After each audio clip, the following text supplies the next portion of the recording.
Parjisu, men kelib oldim O'zbekistonga, xavotir olma. Bu, gazni qarab o'chirmagan ekanman, bo'pti. Kiminglarga solaman.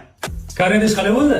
Ishon bersana, ishlagani ketib, bir kun ishlaganim yo'qman. To'lkadan olish. Birinchi kunning o'zida ham nega yarasharasiz ketaverganman, pidel. Yolg'on gapirma, u sharshara Koreyada emas. Yo, seni ongingga shundan singdirishgan maktabda. Aslida Koreyani Pekin shahrida ekan. Men senga ko'rsataman. Mana fotofakt. Bu makiyajmi? To'poy montaj degansanmi? Qara montaj, mana Kubit turibdi, ishonmaysan. Nima qilyapti bo'ldi? Kubit ketmay qolganiga Niagara sharsharasiga borib sotishyapti ekan. Maymun biznesi bor-ku. Yolg'on gapirmagin.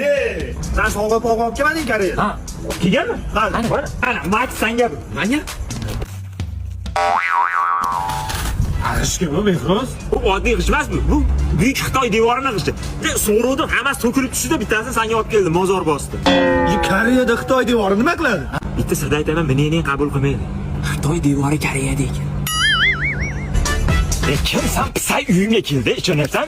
Sen kimsan? Ha, nuka, diyordi. Ya, Shanchi it desa, qanaqasiga deyapti? Va xayolimga keltiradi. Qilarsan. Haqiqatni aytchi bizga. Haqiqatni eshitasanmi? Ha. Yur boshqa joyda aytaman, bu yer xavfli. Aytchi. To'g'ri kim ish xonasi hozir. Xullas Koreya boru, aslida Braziliya ekan. Yakkasiga So'kimda.